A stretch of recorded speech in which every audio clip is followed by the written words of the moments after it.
أشهد أن لا إله إلا الله وحده لا شريك له وأشهد أن محمدا عبده ورسوله أما بعد فأعوذ بالله من الشيطان الرجيم بسم الله الرحمن الرحيم الحمد لله رب العالمين الرحمن الرحيم مالك يوم الدين إياك نعبد وإياك نستعين اهدنا الصراط المستقيم صراط الذين أنعمت عليهم غير المغضوب عليهم ولا الضالين. அல்லாஹ் தன் அடியார்கள் செய்யும் பாவ மன்னிப்பையும் தௌபாவையும் ஏற்றுக்கொள்கிறான். அது உண்மையான தௌபாவாக இருக்க வேண்டும் என்பது நிபந்தனையாகும். வெறும் வாயால் சொற்கள் மட்டும் சொல்லப்படுவதாக இருக்கக்கூடாது. அல்லாஹ் திருக்குர்ஆனில் அவன் உண்மையான தௌபா செய்பவர்களுக்கு செல்வத்தையும் சந்ததிகளையும் வழங்குகின்றான் என்ற விஷயத்தை பல்வேறு இடங்களில் கூறியுள்ளான். இறை தண்டனையிலிருந்து தப்பிப்பதற்கு இது ஒரு வழியாகும். இஸ்திக்ஃபார் செய்பவர், பாவ மன்னிப்பு கோருபவர் அல்லாஹ்வின் கருணையை ஈர்ப்பவராகிறார். அல்லாஹ் இஸ்திக்ஃபார் செய்பவர்களுக்கு நற்செய்தி வழங்கியவாறு ஒரு இடத்தில் கூறுகிறான், ல வஜதுல்லாஹ தவ்வாபர் ரஹீமா, அதாவது நிச்சயமாக அவர்கள் அல்லாஹ்வை அதிகம் தௌபாவை ஏற்றுக்கொள்பவனாகவும் மீண்டும் மீண்டும் கருணை புரிபவனாகவும் காண்கிறார்கள். ஆனால் உண்மையான இஸ்திக்ஃபாராக இருக்க வேண்டும், உண்மையான தௌபாவாக இருக்க வேண்டும் என்பது நிபந்தனையாகும். ஒரு ஹதீஸில் வருகிறது, ஹஸ்ரத் அனஸ் ரலியல்லாஹு அன்ஹு அவர்களிடமிருந்தான அறிவிப்பாகும். அவர்கள் அறிவிக்கிறார்கள், நான் ஹஸ்ரத் ரசூலுல்லாஹ் ஸல்லல்லாஹு அலைஹி வஸல்லம் அவர்கள் இவ்வாறு கூறுவதை கேட்டேன், பாவத்திலிருந்து உண்மையான தௌபா செய்பவர் பாவமே செய்யாதவரை போன்றவராவார். அல்லாஹ் ஒரு மனிதனை நேசிக்கும்போது பாவம் அவருக்கு எந்த இழப்பையும் ஏற்படுத்த முடியாது. அதாவது பாவத்தை தூண்டுபவை அவரை தீமையின் பக்கம் அழைத்துச் செல்ல முடியாது. தீமையின் விளைவுகளிலிருந்து அல்லாஹ் அவரை பாதுகாத்து வைக்கின்றான்.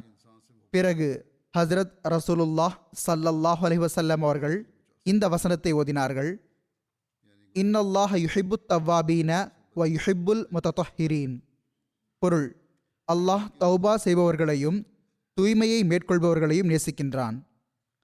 அல்லாஹ்வின் தூதரவர்களே, தௌபாவின் அடையாளம் என்ன? சரியான தௌபா என்று எப்படி தெரியும் என்று பணிவுடன் கேட்கப்பட்டது. ஹஸ்ரத் ரசூலுல்லாஹ் ஸல்லல்லாஹு அலைஹி வஸல்லம் அவர்கள் கூறினார்கள், வெட்கி வருந்துதல் தௌபாவின் அடையாளமாகும். எனவே உண்மையான தௌபா செய்பவர் உண்மையான முறையில் தவறுக்கு வருந்தி வெட்கப்பட்டு பாவங்களிலிருந்து தூய்மையாக இருக்கும் அதே வேளையில் அவருக்கு அல்லாஹ்வின் அன்பும் கிடைக்கிறது. அவர் அல்லாஹ்வின் கருணையிலிருந்து மீண்டும் மீண்டும் பங்கு பெறுகிறார். ஹஸ்ரத் வாக்களிக்கப்பட்ட மசி அலைஹிஸ்ஸலாத்து வஸ்ஸலாம் அவர்கள் ஓரிடத்தில் உண்மையான தௌபா செய்பவர்களுக்கான நிபந்தனைகளை எடுத்து கூறியுள்ளார்கள். முதல் நிபந்தனையாக அன்னார் கூறியிருப்பதாவது, தவறான எண்ணங்களையும் தீய சிந்தனைகளையும் விட்டுவிட வேண்டும். எனவே இன்பங்களுக்கு காரணமாக கருதப்படும் தீய சிந்தனைகளை முழுமையாக விட்டுவிட வேண்டும். இது மிகப்பெரிய ஜிஹாதாகும், போராட்டமாகும். அதை மனிதன் செய்ய வேண்டும். அப்போதுதான் தௌபாவை நோக்கி அடியெடுத்து வைக்க முடியும். இரண்டாவது நிபந்தனையாவது, உண்மையாக வெட்கி தவறுக்கு வருந்த வேண்டும். இந்த இன்பங்களும் உலக சுகங்களும் தற்காலிகமானவை. மனிதனின் வயது ஏற ஏற நாளுக்கு நாள் அவை குறைந்து கொண்டே செல்கின்றன. பிறகு ஏன் மனிதன் அதனுடன் இணைந்திருக்க வேண்டும் என்ற எண்ணம் இருக்க வேண்டும். எனவே இந்த உண்மையை புரிந்து கொண்டவர், தௌபா செய்பவர் உண்மையாக தவறுக்கு வருந்துபவர் நட்பேறு பெற்றவராவார். இதுவே ஹஸ்ரத் ரசூலுல்லாஹ் ஸல்லல்லாஹு அலைஹி வஸல்லம் அவர்கள் அறிவுறுத்திய உண்மையான முறையில் தவறுக்கு வருந்துதலாகும். மூன்றாவது நிபந்தனையாவது அந்த தீமைகளுக்கு அருகில் கூட செல்ல மாட்டேன் என்று உறுதியான எண்ணம் கொள்ள வேண்டும். தீமைகளுக்கு அருகில் செல்ல மாட்டேன் என்று உறுதி எடுத்துக்கொண்டேன், அதுவே போதுமானது என்ற அளவு மட்டுமே நின்றுவிடக்கூடாது. மாறாக நல்லொழுக்கங்கள் மற்றும் தூய செயல்கள் அதன் இடத்தை எடுத்துக்கொள்ள வேண்டும். இதுதான் உண்மையான தௌபா ஆகும். இதுதான் உண்மையாக தவறுக்கு வருந்துதலாகும். இந்த நிலை ஏற்பட்டுவிட்டால் பிறகு அல்லாஹ் தன்னுடைய இத்தகைய அடியார்களை நேசிக்கிறான். ஹஜ்ரத் வாக்களிக்கப்பட்ட மசி அலைஹிஸ்ஸலாத்து வஸ்ஸலாம் அவர்கள் இஸ்திக்ஃபார் மற்றும் தௌபாவின் பக்கம் நமக்கு மீண்டும் மீண்டும் கவனமூட்டுகிறார்கள். மனிதன் தவறுகள் செய்கிறான். இந்த தவறுகள் மீண்டும் மீண்டும் செய்யப்படும் போது பிறகு ஒன்றிற்கு பிறகு மற்றொன்று என பாவத்தில் ஆழ்த்தி கொண்டே செல்கின்றன. எனவே எந்நேரமும் அல்லாஹ்விடம் இஸ்திக்ஃபார் செய்தவாறு, பாவ மன்னிப்பு கோரியவாறு, அல்லாஹுக்கு முன் குனிந்த வண்ணம் நாம் நம்முடைய உள்ளங்களை தூய்மைப்படுத்துவதற்கு முயற்சி செய்ய வேண்டும். அல்லாஹுக்கான உரிமை மற்றும் அடியார்களுக்கான உரிமையை செலுத்தாமல் ஒருபோதும் வீணடித்துவிடக்கூடாது என்ற கவலையில் எப்பொழுதும் மூழ்கியிருக்க வேண்டும். நான் கூறியது போன்று ஹஜ்ரத் வாக்களிக்கப்பட்ட மசி அலைஹிஸ்ஸலாத்து வஸ்ஸலாம் அவர்கள் ஜமாத்திற்கு மீண்டும் மீண்டும் இஸ்திக்ஃபார் செய்வதன் பக்கம் கவனமூட்டியுள்ளார்கள். அன்னாருக்கு எந்த அளவுக்கு கவலை இருந்ததென்றால், அன்னார் ஜமாத்திற்கு இதன்பால் கவனமூட்டிராத எந்த சந்தர்ப்பமும் இல்லை. தம்முடைய சபைகளில் தம்முடைய நூல்களில் மீண்டும் மீண்டும் கவனமூட்டினார்கள். எனவே அல்லாஹ் மற்றும் அவனுடைய தூதர் ஸல்லல்லாஹு அலைஹி வஸல்லம் அவர்களின் கட்டளைகள் மற்றும் வழிகாட்டல்களின் ஒளியில் எடுத்துரைக்கப்பட்டுள்ள ஹஜ்ரத் வாக்களிக்கப்பட்ட மசி அலைஹிஸ்ஸலாத்து வஸ்ஸலாம் அவர்களின் வழிகாட்டல்களை எப்பொழுதும் முன்னிறுத்தி அவற்றின்படி செயல்படுவதற்கு முயற்சி செய்வது நமக்கு மிகவும் அவசியமாகும். அப்போதுதான் நாம் பைஅத்துக்கான உரிமையை நிறைவேற்றக்கூடியவர்களாக முடியும். நாம் நம்மிடம் தூய மாற்றத்தை உருவாக்கவில்லை என்றால், உண்மையான தௌபா மற்றும் இஸ்திக்ஃபார் பக்கம் கவனம் செலுத்தவில்லை என்றால், நாம் நம்மை சீர்திருத்திக் கொள்வதாக உறுதியெடுப்பது நமக்கு எந்த பலனையும் அளிக்காது. ஹஜ்ரத் வாக்களிக்கப்பட்ட மசி அலைஹிஸ்ஸலாத்து வஸ்ஸலாம் அவர்கள் பல இடங்களில் தௌபாவை பற்றி எடுத்துரைத்துள்ளார்கள். சில மேற்கோள்களை முன்வைக்கிறேன். இஸ்திக்ஃபார் செய்வதன், பாவ மன்னிப்பு கோருவதன் பலன் என்ன என்பதை எடுத்துரைத்தவாறு அன்னார் கூறுகிறார்கள். வனிஸ்தக்ஃபிரு ரப்பக்கும் சும்ம தூபு இலை. நினைவில் கொள்ளுங்கள், இந்த இரண்டு விஷயங்கள் இந்த உம்மத்திற்கு வழங்கப்பட்டுள்ளன. ஒன்று ஆற்றலை பெறுவதற்காக, மற்றொன்று பெறப்பட்ட ஆற்றலை செயல் ரீதியாக காட்டுவதற்காக. ஆற்றலை பெறுவதற்காக இஸ்திக்ஃபார் உள்ளது. அதை பிற சொற்களில் இஸ்திம்தாத் மற்றும் இஸ்திஆனத் என்றும் கூறுவார்கள், அதாவது அல்லாஹ்விடம் உதவி தேடுவது. சூஃபிமார்கள் இவ்வாறு எழுதியுள்ளார்கள். உடற்பயிற்சி செய்வதனால், உதாரணமாக பலு தூக்குவதனால், சுழற்றுவதனால் உடல் ஆற்றல் மற்றும் வலிமை அதிகரிக்கிறது. வெயிட் லிஃப்டிங் செய்பவர்கள், பலு தூக்குபவர்கள், டம்பிள் தூக்குபவர்கள், பல்வேறு வகையான உடற்பயிற்சி செய்பவர்கள் இருக்கிறார்கள். எவ்வாறு அவர்கள் உடற்பயிற்சி செய்வதால் உடல் ஆற்றல் அதிகரிக்கிறதோ அவ்வாறே ஆன்மீக டம்பல் இஸ்திக்ஃபார் ஆகும். அத்துடன் ஆன்மாவுக்கு ஓர் ஆற்றல் கிடைக்கிறது, உள்ளத்தில் உறுதித்தன்மை உருவாகிறது. எவருக்கு ஆற்றல் பெறுவது நோக்கமோ அவர் இஸ்திக்ஃபார் செய்யட்டும். ஆற்றல் பெற வேண்டுமா, இஸ்திக்ஃபார் செய்யுங்கள். கஃபர எனும் வினைச்சொல் மூடுவதற்கும் அமுக்குவதற்கும் கூறப்படுகிறது. இஸ்திக்ஃபார் மூலம் மனிதன் இறைவனை அடைய விடாமல் தடுக்கக்கூடிய இச்சைகளையும் எண்ணங்களையும் மூடுவதற்கும் அமுக்குவதற்கும் முயற்சி செய்கிறான். எனவே தாக்குதல் தொடுத்து மனிதனை அழிக்க நினைக்கும் விஷமானவற்றின் மீது மேலோங்குவது மற்றும் இறைவனின் கட்டளைகளை நிறைவேற்றுவதன் வழிகளில் உள்ள தடைகளிலிருந்து தப்பித்து அவற்றை செய்து காட்டுவதுதான் இஸ்திக்ஃபார் என்பதற்கு பொருளாகும். இந்த விஷயத்தையும் நினைவில் கொள்ள வேண்டும். அல்லாஹ் மனிதனிடம் இரண்டு வகையான தன்மைகளை வைத்துள்ளான். ஒன்று நச்சுத்தன்மை, அதாவது விஷத்தன்மை. அதை தூண்டுபவன் ஷைத்தான் ஆவான். இரண்டாவது விஷமுறிவு தன்மை. மனிதன் ஆணவம் கொள்ளும்போது, தன்னை ஒரு பொருட்டாக கருதும்போது, விஷமுறிவு எனும் நீரூற்றிலிருந்து உதவி பெறாத போது நச்சாற்றல் மேலோங்கி விடுகிறது, விஷத்தன்மை மேலோங்கி விடுகிறது. ஆனால் தன்னை தாழ்ந்தவனாகவும் எளியவனாகவும் கருதும்போது, தன்னிடம் அல்லாஹ்வின் உதவியின் தேவையை உணரும்போது, அச்சமயம் அல்லாஹ்வின் தரப்பிலிருந்து ஒரு நீரூற்று உருவாகிவிடுகிறது. அதன் மூலம் அவரது ஆன்மா உருகி ஓட ஆரம்பிக்கிறது. இதுவே இஸ்திக்ஃபார் என்பதற்கு பொருளாகும். அதாவது அந்த ஆற்றலை பெற்று விஷத்தன்மை மீது மேலோங்கி விடுவது. இதுதான் உண்மையான இஸ்திக்ஃபார், பாவமன்னிப்பாகும். சுருங்கக்கூறின் இதன் பொருள் இறை வணக்கத்தில் இவ்வாறு நிலை பெற்றிருங்கள் என்பதாகும். முதலாவது, தூதருக்கு கட்டுப்படுங்கள். இரண்டாவது, எந்நேரமும் அல்லாஹ்விடம் உதவி தேடுங்கள். ஆம், முதலில் உங்கள் இறைவனிடம் உதவி தேடுங்கள். ஆற்றல் கிடைத்த பிறகு தூபு இலேஹி, அதாவது இறைவன் பக்கம் திரும்புங்கள். அல்லாஹ்விடம் உதவி தேடுவதற்கும் அவனிடம் துவா கேட்க வேண்டியது வரும். பிறகு அன்னார் கூறுகிறார்கள், மனிதன் தன் இயல்பில் மிகவும் பலவீனமானவன் என்பது வெளிப்படை. இறைவனின் நூற்றுக்கணக்கான கட்டளைகள் எனும் சுமை அவன் மீது சுமத்தப்பட்டுள்ளது. மனிதன் பலவீனமானவன். அல்லாஹ் பல கட்டளைகளை வழங்கியுள்ளான். எனவே மனிதன் தன் பலவீனம் காரணமாக சில கட்டளைகளை நிறைவேற்ற இயலாமல் இருப்பது அவனது இயல்பில் இருக்கிறது. இயற்கையான விஷயம், இவ்வளவு கட்டளைகள் உள்ளன. எல்லா கட்டளைகளையும் நிறைவேற்ற முடியாமல் போகலாம். சில வேளை அதிகமாக கட்டளையிடக்கூடிய ஆன்மாவின் சில ஆசைகள் அவன் மீது மேலோங்கி விடுகின்றன. எனவே அவன் ஏதாவது சறுக்களின் போது தௌபா மற்றும் இஸ்திக்ஃபார் செய்தால் தன் இயல்பின் பலவீனத்தின் ரீதியில் இறைவனின் கருணை அவனை அழிவதிலிருந்து காப்பாற்றுவதற்கான உரிமை அவனுக்கு உள்ளது. உண்மையான தௌபாவாக இருக்க வேண்டும். மனிதனின் இயல்பில் வைக்கப்பட்டுள்ள இந்த பலவீனத்தின் காரணமாக அல்லாஹ் அவனது உண்மையான தௌபாவை ஏற்றுக்கொண்டு அவனை காப்பாற்றி விடுவதற்கான உரிமை மனிதனான அவனுக்கு இருக்கிறது. எனவே இறைவன் தௌபாவை ஏற்றுக்கொள்பவனாக இல்லாமல் இருந்திருந்தால் நூற்றுக்கணக்கான கட்டளைகள் எனும் இந்த சுமை மனிதன் மீது ஒருபோதும் சுமத்தப்பட்டிருக்காது என்பது உறுதியான விஷயமாகும். இறைவன் தௌபாவை ஏற்றுக்கொள்பவனாகவும் அதிகம் மன்னிப்பவனாகவும் இருக்கிறான் என்பது இதிலிருந்து ஐயமின்றி நிரூபணமாகிறது. தௌபா என்பதன் பொருள், மனிதன் இதற்கு பிறகு தான் நெருப்பில் வீசப்பட்டாலும் சரி, இந்த தீமையை ஒருபோதும் செய்ய மாட்டேன் என்ற உறுதி எடுத்தவாறு ஒரு தீமையை விட வேண்டும். ஆக இது நிபந்தனையாகும். இத்தகைய தௌபா செய்யப்பட வேண்டும். மனிதன் இந்த உண்மைத்துவம் மற்றும் வலிமையான மன உறுதியுடன் இறைவன் பக்கம் திரும்பும்போது இறைவன் தன் இயல்பில் பரிவுள்ளவனும் கருணையாளனும் ஆவான். அவன் அந்த பாவத்தின் தண்டனையை மன்னித்து விடுகிறான். தௌபாவை ஏற்றுக்கொண்டு அழிவிலிருந்து காப்பாற்றி விடுவது இறைவனின் உயர் பண்புகளில் ஒன்றாகும். மனிதனுக்கு தௌபா ஏற்றுக்கொள்ளப்படுவதற்கான நம்பிக்கை இல்லை என்றால் பிறகு அவன் பாவத்திலிருந்து திருந்தி வரமாட்டான். தௌபா ஏற்றுக்கொள்ளப்படும் என்ற நம்பிக்கையே இல்லை எனில் பிறகு அவன் பாவம் செய்து கொண்டே செல்வான். முடிவே இப்படி நிகழவிருக்கும் போது பிறகு என்ன பலன் என்று பலர் கேள்வி கேட்கின்றனர். இல்லை, முடிவு நேரத்திற்கு முன்னர் தௌபா செய்தீர்கள் என்றால் அல்லாஹ் காப்பாற்றி விடுகிறான். அன்னார் கூறினார்கள், கிறிஸ்தவ மதமும் தௌபா ஏற்றுக்கொள்ளப்படுகிறது என்பதை ஒப்புக்கொள்கிறது. ஆனால் தௌபாவை ஏற்பவர் கிறிஸ்தவராக இருக்க வேண்டும் என்ற நிபந்தனையுடன் ஒப்புக்கொள்கிறது. ஆனால் இஸ்லாத்தில் தௌபா செய்வதற்கு எந்த மதத்தின் நிபந்தனையும் இல்லை. எல்லா மதத்தை பின்பற்றியும் தௌபா ஏற்றுக்கொள்ளப்படலாம்.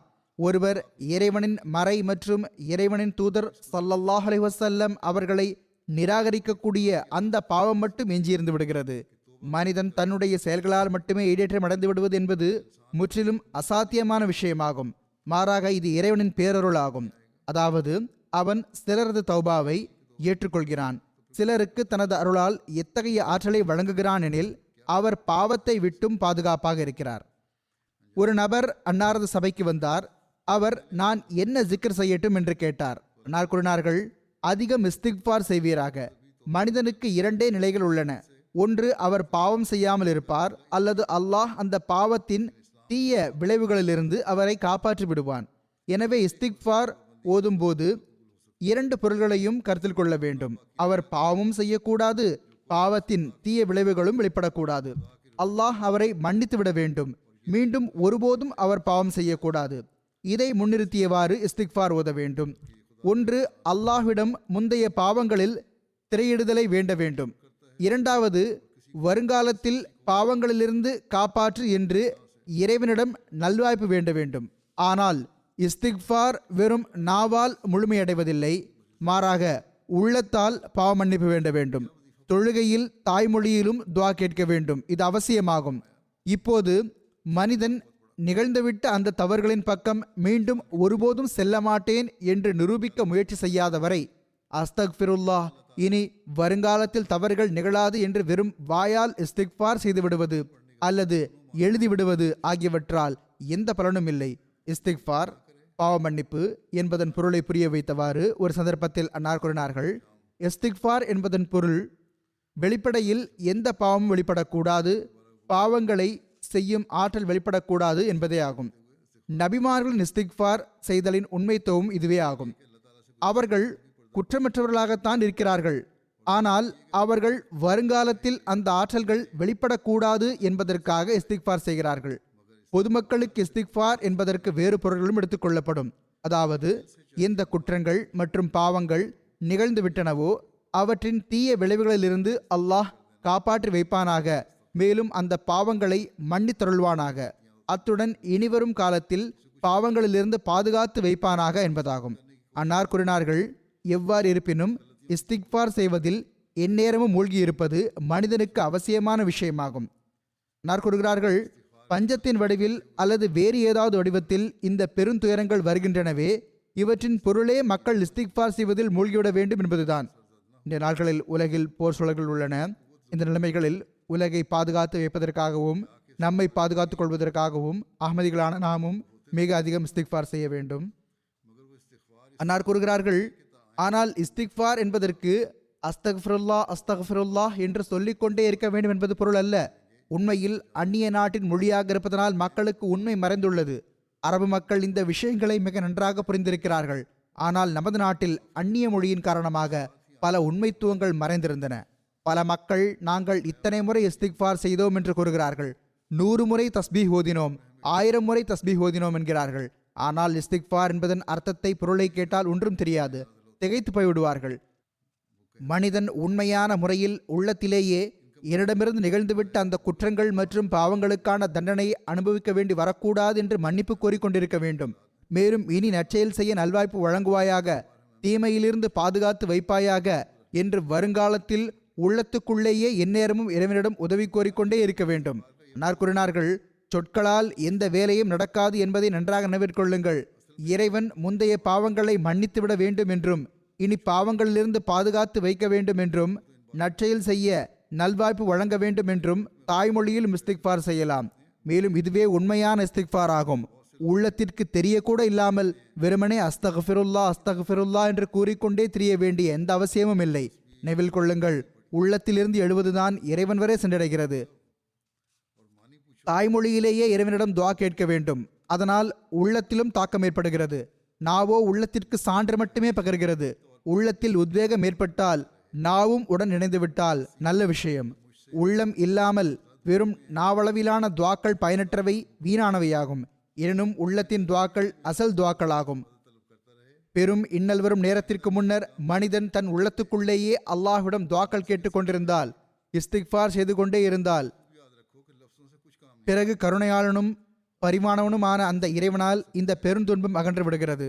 ஆனால் பெருந்துன்பம் வந்துவிடும் போது அது அகன்று போவதில்லை.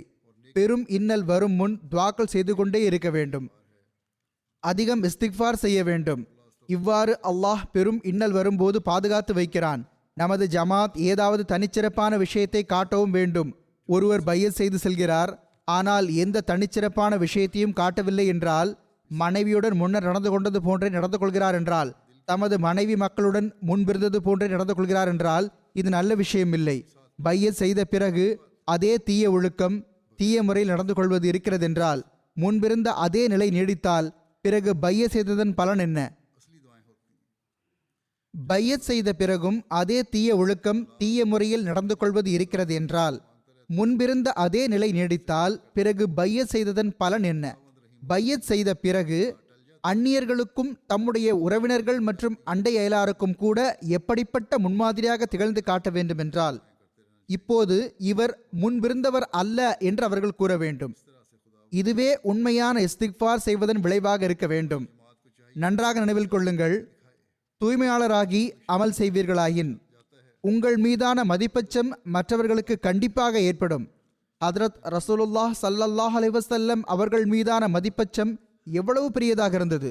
ஒருமுறை ஹதரத் ரசூலுல்லாஹ் ஸல்லல்லாஹு அலைஹி வஸல்லம் அவர்கள் தண்டனைக்கான துஆ செய்து விடுவார்களோ என்று நிராகரிப்பாளர்களுக்கு ஐயம் ஏற்பட்டது. எனவே அந்த நிராகரிப்பாளர்கள் அனைவரும் ஒன்று திரண்டு வந்து, ஹுசூர், தண்டனைக்கான துஆ செய்து விடாதீர்கள் என்று கேட்டுக்கொண்டார்கள். உண்மையான மனிதர் மீது கண்டிப்பாக மதிப்பச்சம் ஏற்படும். முற்றிலும் தூயவராகி அமல் செய்ய வேண்டும், இறைவனுக்காக செய்ய வேண்டும். அப்போது நிச்சயமாக உங்கள் தாக்கமும் உங்கள் மீதான மதிப்பச்சமும் மற்றவர்களுக்கு ஏற்படும். பிறகு ஒரு சந்தர்ப்பத்தில் கூறினார்கள், இறைவனுக்கு அஞ்சுவது, இரையச்சமுடையவராவது மிகப்பெரிய விஷயமாகும். இறைவன் அதன் மூலமாக 1000 பேரழிவுகளிலிருந்து காப்பாற்றி விடுகிறான். இறைவனின் பாதுகாப்பு ஒருவருடன் இணைந்திருக்காமல் என்னை பெருந்துன்பம் பற்றி கொள்ளாது என்று எவராலும் கூற முடியாது. எவரும் நிம்மதியாக இருந்துவிடக்கூடாது. பேரழிவுகளோ அறியாதிருக்கும் நிலையில் வந்துவிடுகின்றன. இரவு என்ன நடக்கும் என்று யாருக்கு தெரியும்? இவ்வாறு எழுதப்பட்டுள்ளது. ஒருமுறை ஹஜ்ரத் நபிகள் நாயகம் ஸல்லல்லாஹு அலைஹி வஸல்லம் அவர்கள் எழுந்து நின்றார்கள். முதலில் மிகவும் அழுதார்கள். பிறகு மக்களை பார்த்து கூறினார்கள், யா இபாதல்லாஹ், அல்லாஹுக்கு அஞ்சுங்கள். அதாவது அல்லாஹ்வின் அடியார்களே, அல்லாஹுக்கு அஞ்சுங்கள். பேரழிவுகளும் பெரும் மின்னல்களும் எறும்புகளைப் போன்று மனிதனுடன் நிறைந்திருக்கின்றன. உண்மையான உள்ளத்துடன் தௌபா மற்றும் இஸ்திக்ஃபார் செய்வதில் மூழ்குவதை தவிர அவற்றிலிருந்து தப்பதற்கான வேறு வழி இல்லை. பிறகு இஸ்திக்ஃபாருடைய பொருள் என்ன என்று மேற்கொண்டு விளக்கி கூறுகிறார்கள். தம்முடைய முந்தைய பாவங்கள் மற்றும் குற்றங்களுக்காக இறைவனிடம் பாதுகாப்பு தேடுவது, இனி பாவங்கள் வெளிப்படுவதை விட்டும் பாதுகாப்பு தேடுவதாகும். நபிமார்களும் இஸ்திக்ஃபார் செய்து வந்தார்கள், பொதுமக்களும் இஸ்திக்ஃபார் செய்து வந்தார்கள். அறியாத பாதிரியார்கள் சிலர் ஹஸ்ரத் நபிகள் நாயகம் ஸல்லல்லாஹு அலைஹி வஸல்லம் அவர்கள் செய்த இஸ்திக்ஃபார் மீது இவ்வாறு ஆட்சேபனை செய்துள்ளனர். ஹதரத் ரசூலுல்லாஹ் ஸல்லல்லாஹு அலைஹி வஸல்லம் அவர்கள் இஸ்திக்ஃபார் செய்து வந்தார்கள். இதன் பொருள் அவர்கள் குற்றம் செய்தவராக இருந்தார்கள். நவுசுபில்லாஹ். அன்னார் கூறுகிறார்கள், ஹதரத் நபிகள் நாயகம் ஸல்லல்லாஹு அலைஹி வஸல்லம் அவர்கள் இஸ்திக்ஃபார் செய்ததனால் அவர்கள் குற்றம் புரிந்தவர்களாக இருந்தது நிரூபணமாகிறது என்று எழுதப்பட்டுள்ளது. நவுசுபில்லாஹ். இஸ்திக்ஃபார் என்பதோ ஓர் உயர்ந்த பண்பாகும் என்பதை இந்த அறிவினர்கள் புரிவதில்லை. மனிதன் இயல்பாகவே பலவீனமும் ஆற்றல் குறைவும் தனது இயல்பின் தேட்டமாக இருக்கும் வண்ணம் உருவாகியுள்ளான். நபிமார்கள் இந்த இயல்பான ஆற்றல் குறைவையும் மனித பலவீனத்தையும் நன்கு அறிவார்கள். எனவே அவர்கள் இவ்வாறு துஆ செய்கிறார்கள், இறைவா, அந்த மனித பலவீனங்கள் வெளிப்படாமலேயே போகும் வகையில் நீ எங்களை பாதுகாப்பாயாக. கஃபர எனும் வினைச்சொல் மூடுவதற்காக கூறப்படுகிறது. உண்மையான விஷயம் என்னவென்றால், எந்த ஆற்றல் இறைவனிடம் இருக்கிறதோ அது எந்த நபியிடமும் இறை நேசரிடமும் இறை தூதரிடமும் இல்லை. என்னால் எனது ஆற்றலால் பாவங்களிலிருந்து தப்பிக்க முடியும் என்று எவரும் வாதிட முடியாது. எனவே நபிமார்களும் பாதுகாப்பிற்காக இறைவனின் தேவையுடையவர்களாவார்கள். எனவே அடியார் என்பதை வெளிப்படுத்துவதற்காக ஹஜ்ரத் ரசூலுல்லாஹ் ஸல்லல்லாஹு அலைஹி வஸல்லம் அவர்களும் ஏனைய நபிமார்களைப் போன்று தமது பாதுகாப்பை அல்லாஹ்விடம் வேண்டி வந்தார்கள். ஹஜ்ரத் ஈசா அலைஹிஸ்ஸலாம் அவர்கள் இஸ்திக்ஃபார் செய்து வரவில்லை என்று கூறும் அந்த கிறிஸ்தவர்களின் எண்ணம் தவறானது. அன்னார் கூறுகிறார்கள், ஹஜ்ரத் ஈசா அலைஹிஸ்ஸலாம் அவர்கள் இஸ்திக்ஃபார் செய்து வரவில்லை என்ற அவர்களின் இந்த எண்ணம் தவறானது. இது அவர்களின் அறியாமையும் புரியாமையும் ஆகும். இவர்கள் ஹஜ்ரத் ஈசா அலைஹிஸ்ஸலாம் அவர்கள் மீது பழி சுமத்துகிறார்கள். இஞ்சீலை ஆழ்ந்து பார்ப்பதன் மூலம் ஹஜ்ரத் ஈசா அலைஹிஸ்ஸலாம் அவர்கள் ஆங்காங்கே தம்முடைய பலவீனங்களை ஒப்புக்கொண்டுள்ளார்கள் என்பதும் இஸ்திக்ஃபாரும் செய்துள்ளார்கள் என்பதும் தெள்ளத் தெளிவாக தெரிய வருகிறது. ஹஜ்ரத் வாக்களிக்கப்பட்ட மஸீ அலைஹிஸ்ஸலாம் அவர்கள் கூறினார்கள், சரி, ஏலி ஏலி லிமா சபக்தானி, என் நிறைவா என் நிறைவா ஏன் என்னை கைவிட்டாய் என்பதன் பொருள் என்ன என்று கூறுங்களேன். அபி அபி, என் தந்தையே என் தந்தையே என்று ஏன் அழைக்கவில்லை? எபிரேய மொழியில் ஏல் எனும் சொல் இறைவனுக்காக கூறப்படுகிறது. இதற்கு கருணை புரிவாயாக, அருள் புரிவாயாக, என்னை இவ்வாறு உதவியற்றவனாக விட்டுவிடாதிருப்பாயாக, என்னை பாதுகாப்பாயாக என்பதே பொருளாகும். நான் கூறுகிறார்கள், உண்மையில் சிரமம் என்னவென்றால், இந்தியாவில் மொழி மாறுபடுவதன் காரணமாக இஸ்திக்ஃபார் உடைய அசல் நோக்கமே மறைந்து போய்விட்டது. இந்த துவாக்களை ஒரு மந்திரமாக கருதி கொண்டார்கள். தொழுகை என்ன, இஸ்திக்ஃபார் என்ன, தௌபா என்ன, எவருக்காவது இஸ்திக்ஃபார் செய்யுங்கள் என்று அறிவுரை செய்தால் அவர் நானோ 100 முறை 200 முறை இஸ்திக்ஃபார் ஓதுகிறேன் என்றே பதிலளிக்கிறார். ஆனால் பொருள் கேட்டால் ஒன்றும் அறிந்திருப்பதில்லை. இஸ்திக்ஃபார் என்பது ஓர் அரபு சொல்லாகும். இதன் பொருள் பாவமன்னிப்பு கோருவதாகும். அதாவது, எங்கள் இறைவா, எங்களால் முன்னர் நிகழ்ந்துவிட்ட பாவங்களின் தீய விளைவுகளிலிருந்து எங்களை பாதுகாப்பாயாக. ஏனென்றால் பாவம் ஒரு விஷமாகும், அதன் விளைவும் கண்டிப்பாக வெளிப்படும். இனி எங்களிடமிருந்து பாவமே நிகழாத வண்ணம் எங்களை பாதுகாப்பாயாக. தௌபா என்பதன் பொருள் தவறுக்கு வருந்தி வெட்கம் கொண்டு ஒரு தீய செயலை விட்டு மனம் திரும்புவதாகும். தௌபா ஒரு தீய செயல் ஒன்றுமல்ல, மாறாக தௌபா செய்பவர் அல்லாஹுக்கு மிகவும் பிடித்தமானவராக இருக்கிறார் என்று எழுதப்பட்டுள்ளது. இறைவனின் பெயரும் தவ்வாப் என்பதாகும். இதன் பொருளாவது, மனிதன் தம்முடைய பாவங்கள் மற்றும் தீய செயல்களால் வெட்கி தலைகுனியும் போது இனி அந்த தீய செயலிலிருந்து விலகி இருப்பதற்கான உறுதி எடுக்கும் போது அல்லாஹும் அவன் பக்கம் கருணையுடன் திரும்புகிறான். மனிதன் தௌபா செய்வதை விட அதிகம் இறைவன் அவன் பக்கம் திரும்புகிறான்.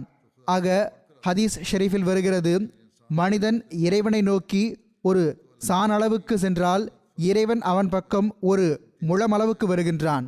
மனிதன் நடந்து சென்றால் இறைவன் ஓடி வருகின்றான். அதாவது மனிதன் இறைவன் பக்கம் கவனம் செலுத்தினால் அல்லாஹும் கருணை, அருள் மற்றும் பாவ மன்னிப்பு ஆகியவற்றில் அளவற்ற முறையில் அவன் மீது அருள்பாலிக்கின்றான். ஆனால் இறைவனை விட்டு முகந்திருப்பிக் கொண்டு அமர்ந்துவிட்டால் இறைவனேன் பொருட்படுத்த வேண்டும். இஸ்திக்ஃபாருடைய உண்மைத்துவத்தை எடுத்துரைத்தவாறு அன்னார் கூறுகிறார்கள், அறிந்து கொள்ள வேண்டும், திருக்குர்ஆன் அல்லாஹ்வின் 2 பெயர்களை முன்வைத்துள்ளது, அல் ஹய்யூ மற்றும் அல் கையூம். அல் ஹய்யூ என்பதன் பொருள் அல்லாஹ் உயிருள்ளவனும் மற்றவர்களுக்கு வாழ்வளிப்பவனும் ஆவான் என்பதாகும். மேலும் அல் கையூம் என்பதன் பொருள் தான் நிலைத்திருப்பவனும் மற்றவர்கள் நிலைத்திருப்பதற்கான உண்மை காரணமும் ஆவான் என்பதாகும். ஒவ்வொன்றின் அக புற நிலைத்திருத்தல் மற்றும் வாழ்வு இவ்விரு பண்புகள் மூலமே இருக்கின்றன. எனவே ஹை என்ற சொல் அவன் வணங்கப்பட வேண்டும் என்பதை எதிர்பார்க்கிறது. இது சூரா ஃபாத்திஹாவில் ஈயாக நஅ்புது என்பதன் மூலம் வெளிப்படுகிறது. அல் கையூம் எனும் சொல் அவனிடம் உதவி தேடப்பட வேண்டும் என்பதை எதிர்பார்க்கிறது. இது ஈயாக நஸ்தஈன் எனும் சொல்லால் நிறைவேற்றப்பட்டுள்ளது. ஹையூ என்ற சொல் அவன் வணங்கப்பட வேண்டும் என்பதை எதிர்பார்ப்பதன் காரணம், அவன் படைத்தான், பிறகு படைத்துவிட்டு விட்டுவிடவில்லை. உதாரணமாக, கட்டடம் அமைக்கக்கூடியவரான கட்டடக் கலைஞர் மரணித்து விடுவதனால் கட்டடத்துக்கு எந்த குறையும் ஏற்படுவதில்லை. ஆனால் மனிதனுக்கு இறைவனின் தேவை எந்நேரமும் இணைந்திருக்கிறது. எனவே இறைவனிடம் ஆற்றலை வேண்டிக் கொண்டே இருக்க வேண்டியது அவசியமாகிறது. மேலும் இதுவே இஸ்திக்ஃபார் ஆகும். இஸ்திக்ஃபாருடைய அசல் உண்மைத்துவம் இதுவாகும். பிறகு அதை விசாலப்படுத்தி பாவம் செய்யக்கூடிய அந்த மக்களுக்காக அவற்றின் தீய விளைவுகளிலிருந்து பாதுகாத்து வைப்பது என்ற வகையில் வைக்கப்பட்டது. பாவம் செய்யவில்லை என்றாலும் உயிருடன் இருப்பதற்கும் இஸ்திக்ஃபார் தேவை, அல்லாஹ்வின் அடைக்கலத்தில் இருப்பதற்கு. ஆனால் மனித பலவீனங்களிலிருந்து காப்பாற்ற வேண்டும் என்பதே அசலாகும். ஆக மனிதனாக இருந்து கொண்டு இஸ்திக்ஃபாருடைய தேவையை புரியாதவன் பண்பற்ற இறை மறுப்பாளன் ஆவான். பிறகு ஓரிடத்தில் இஸ்திக்ஃபாருடைய உண்மைத்துவத்தை இவ்வாறு எடுத்துரைத்துள்ளார்கள். அன்னார் கூறுகிறார்கள், பாவம் என்பது மனிதனின் இரத்தத்தில் கலந்துள்ள கிருமியாகும். ஆனால் அதற்கான சிகிச்சை இஸ்திக்ஃபார் மூலமே செய்யப்பட முடியும். இஸ்திக்ஃபார் என்றால் என்ன? நிகழ்ந்துவிட்ட பாவங்களின் தீய விளைவுகளிலிருந்து இறைவன் பாதுகாத்து வைக்க வேண்டும். எவை இதுவரை நிகழவில்லையோ ஆனால் மனிதனிடம் ஆற்றலாக இருக்கின்றனவோ அவை வெளிப்படுவதற்கான நேரமே வரக்கூடாது. உள்ளுக்குள்ளேயே அவை எரிந்து சாம்பலாகிவிட வேண்டும் என்பதுதானே இஸ்திக்ஃபார் எனப்படுகிறது. இந்த நேரம் மிகவும் அச்சத்திற்குரியது. எனவே தௌபா மற்றும் இஸ்திக்ஃபார் செய்வதில் மூழ்கியிருங்கள். நாம் கடந்து செல்லும் இந்த காலம் மிகவும் அஞ்ச வேண்டியதாகும். தௌபா மற்றும் இஸ்திக்ஃபார் செய்வதில் மூழ்கியிருங்கள். உங்கள் ஆன்மாவை படித்துக்கொண்டே இருங்கள். ஒவ்வொரு மதத்தையும் சமயத்தையும் சார்ந்தவர்கள் மற்றும் வேதத்தையுடையவர்கள் தான தர்மங்களால் தண்டனை அகன்று விடுகிறது என்பதை அறிகிறார்கள். ஆனால் தண்டனை இறங்குவதற்கு முன்பு, ஆனால் இறங்கிய பிறகு ஒருபோதும் விலகுவதில்லை. எனவே நீங்கள் இப்போதிருந்தே இஸ்திக்ஃபார் செய்யுங்கள். மேலும் தௌபா செய்வதில் ஈடுபட்டு விடுங்கள். அப்போதுதான் உங்கள் முறையே வராது. அல்லாஹ் உங்களை பாதுகாப்பான். எனவே நான் முன்னரும் கூறியது போன்று இன்றைய நாட்களில் உலகின் நிலைமைகளையும் முன்னிறுத்தி நாம் மிகவும் இஸ்திக்ஃபார் செய்ய வேண்டும். எல்லாம் வல்ல அல்லாஹ் நம்மை எல்லா விதமான தீங்குகள் மற்றும் பேரழிவுகளிலிருந்து காப்பாற்றுவானாக. தௌபாவின் உண்மைத்துவத்தின் மேற்கொண்ட விளக்கத்தை ஓரிடத்தில் அன்னார் இவ்வாறு கூறியுள்ளார்கள். அன்னார் கூறுகிறார்கள், நினைவிருக்கட்டும், தௌபா மற்றும் பாவ மன்னிப்பை மறுப்பது என்பது உண்மையில் மனித முன்னேற்றத்திற்கான கதவுகளை அடைப்பதாகும். தௌபாவின் உண்மைத்துவத்தை மறுப்பவர் முன்னேற்றத்திற்கான கதவுகளை அடைக்கிறார். ஏனெனில் மனிதன் தன்னளவில் முழுமையானவன் இல்லை என்பது அனைவருக்கும் தெள்ள தெளிவாக தெரியும். அதாவது முழுவதுமாக தன்னளவில் முற்றிலும் முழுமையானவன் அல்ல, மாறாக முழுமையடைதலின் தேவையுடையவனாக இருக்கின்றான். எவ்வாறு அவன் வெளிப்படை நிலையில் பிறந்து மெதுமெதுவாக தனது அறிவை விரிவுபடுத்துகிறானோ, பிறக்கும்போதே அறிஞனாக பிறந்து விடுவதில்லையோ, அவ்வாறே அவன் பிறந்து நினைவு தெரிய துவங்கும் போது அவனது ஒழுக்க நிலை மிகவும் தாழ்ந்திருக்கும். எனவே ஒருவர் சிறுவயது பிள்ளைகளின் நிலைமைகளை உன்னிப்பாக கவனித்தால் அவருக்கு இந்த விஷயம் தெரிய வரும். அதாவது பெரும்பாலான குழந்தைகள் சிறு சிறு சண்டைகளில் மற்ற குழந்தைகளை அடிப்பதில் ஆர்வமாக இருப்பார்கள். குழந்தைகளுக்கிடையில் சண்டைகள் நடக்கும். பெரும்பாலும் வார்த்தைக்கு வார்த்தை பொய் பேசுதல், மற்ற குழந்தைகளை ஏசுதல் போன்ற பண்புகள் அவர்களிடமிருந்து வெளிப்படுவதுண்டு. சிலருக்கு திருட்டு, புறங்கூறுதல், பொறாமை மற்றும் கருமித்தனம் ஆகியவற்றிற்கான பழக்கமும் இருப்பதுண்டு. பிறகு இளமை மயக்கம் பெருக்கெடுக்கும் பொழுது அதிகமாக கட்டளையிடக்கூடிய ஆன்மா இவர்கள் மீது வந்துவிடுகிறது. மேலும் பெரும்பாலும் எத்தகைய தகுதியற்ற சொல்ல முடியாத செயல்கள் அவர்கள் மூலம் நிகழ்ந்து விடுகின்றன என்றால் அவை தெள்ளத் தெளிவான முறையில் தீமையைச் சேர்ந்தவையாக இருக்கும். சுருக்கமாக கூறின், பெரும்பாலான மனிதர்களுக்கு முதல் கட்டம் அசுத்தமான வாழ்வினுடையதாகும். சுற்றுச்சூழல், சமூகம் அவர்களை அசுத்தமானவர்களாக ஆக்கிவிடுகிறது.